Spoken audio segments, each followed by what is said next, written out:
ಮನಸ್ಸಿದ್ದರೆ ಕಟ್ಟಬಹುದು ರಾಜ್ಯವನ್ನೇ, ಇದ್ದಲ್ಲಿಯೇ ಕೊಳ್ಳಬಹುದು ಲೋಕವನ್ನೇ.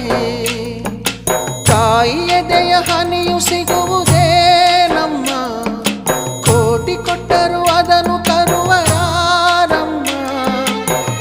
ಅವಳ ಮಡಿಲ ಸುಖ ದೊರೆತರೆ ಕೊನೆ ತನಕ, ಎಂಥ ಭಾಗ್ಯ ಕಂದ ಈ ನಿನ್ನ ಬಾಳಿಗೆ.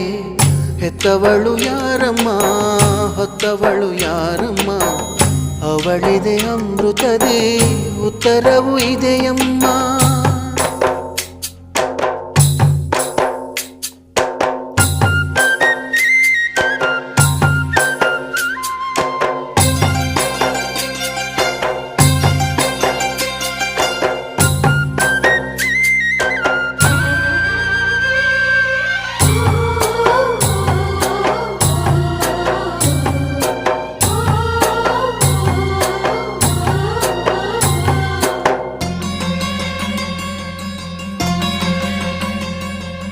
ಮಮತೆಯೇ ಅವಳಿಗೆ ಸಿರಿತನ, ಕರುಣೆಯೇ ಕರುಳಿನ ಗೆಳೆತನ.